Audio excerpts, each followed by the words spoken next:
Hello, what is up mga ma'am, sir, ma'am? Ako po si Ralph Cifra, isang visual artist from Manila. And today we are going to customize the Marvel Beast from Caliban Wave. So first, gagamit tayo ng Boss Neef number 191 Flat Clear. Ito yung top coat na gagamitin natin as primer dito sa figure natin. Para hindi na mabago yung kulay niya, para magkaroon ng adhesive layer. So lahat ng paints na papahid natin dito, kahit anong method, dry brush, washes, kakapit siya dito sa sa plastic. Tapos hindi ko na rin i-spray ng black kasi gagawin natin dito yung parang mas comic book style of execution of the style of painting. Yan. So ang mga kulay na gagamitin natin ay ito, white, turquoise, purples. Yan to, purple from Armored Komodo and purple from Hero Paints Armored Komodo. Yan yung dalawang brand na gagamitin natin. And also we can use orange dito sa kanyang belt and cobalt blue, and sa mga comic book lines PH179 black. Sa mga brushes naman, ito yung gagamitin natin for detailing, yung orange one. And then we have the flat brushes for dry brushing, so we can get into yung mga deeper parts. Tapos ito yung super fine na brush for detailing, and ito yung gagamitin natin para ma-handle yung mga pieces like this. So disassemble natin yung head, so you can pasok lang tayo ng blue top and then kabit natin yung alligator clip, so we can spray without damaging our hands. And also pwede rin tayong recommended na gumamit din tayo nito, respirator, para hindi rin ma-damage yung lungs natin habang nag-spray ng mga chemicals.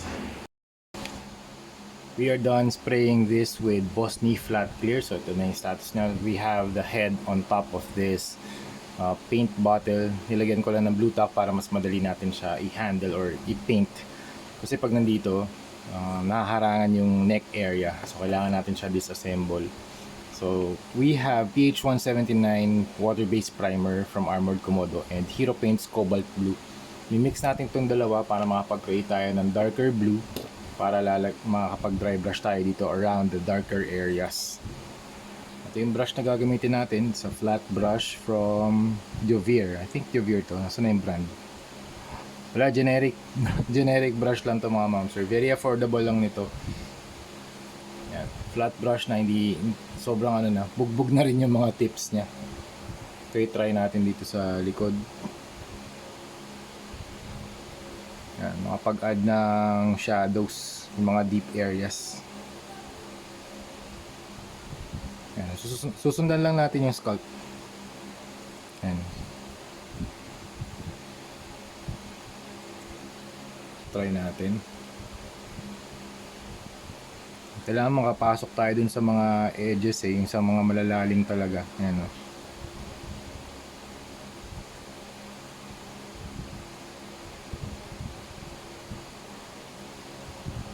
Yan, dito yan sa ilalim ng chest, dito sa ab section, yan.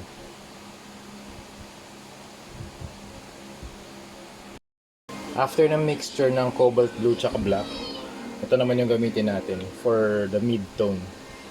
Yan, naka-create na tayo ng mga shadows. Ngayon naman mid-tone naman yung gagawin natin dito sa mga areas nito. Yan.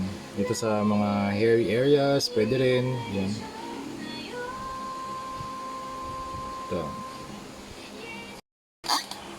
After cobalt blue, pwede tayo mag-apply ng turquoise para naman sa first level of highlights. Yan, so we can apply here sa kanyang thighs. Dry brush method pa rin. Yan.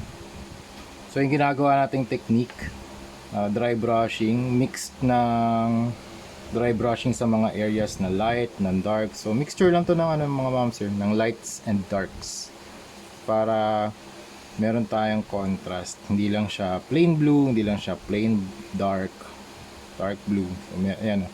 Pag nag-dry brush tayo rito sa hairy part, teka, dagdagan ko mas lumalabas yung texture ng hair. Ayan. Teka, zoom in natin. Ayan.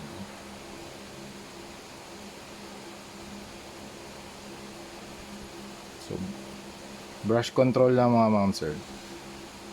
Very light na application lang dun sa surface, and then the paint will do its job. Okay, for our next highlight, ang gagamitin natin pH 180 white and pH 149 light turquoise.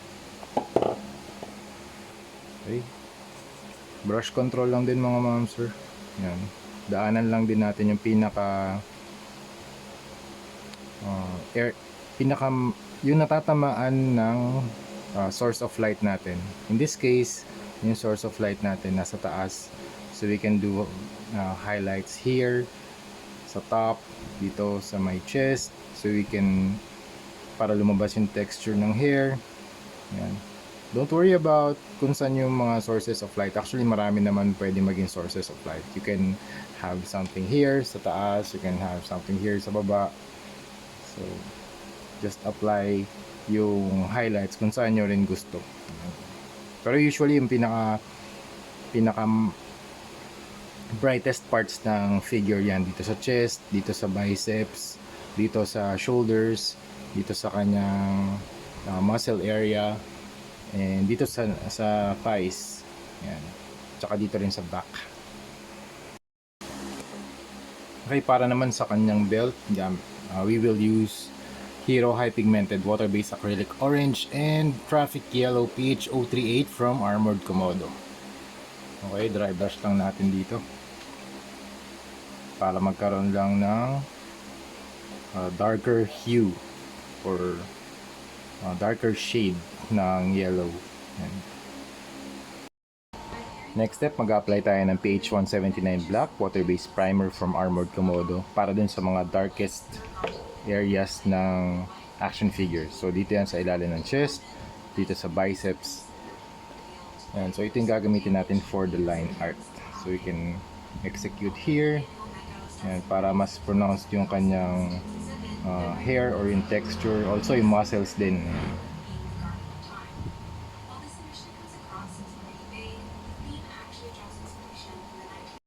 Okay, next step, pwede tayo mag-apply ng pH 180 white para sa mga highlights.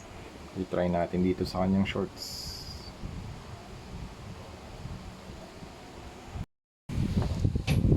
And we are done sa ating Beast project, mga ma'am, sir, ma'am. Thank you very much, client from Mexico, for this opportunity na mapag-customize din ng Marvel Legends na Beast from the Caliban Wave. Okay, wala namang nabago sa articulation, ganun pa rin kasi may mga clearance naman yung mga joints. Yan o. Sa head, you can twist it 360. Dito sa arms, you can twist it.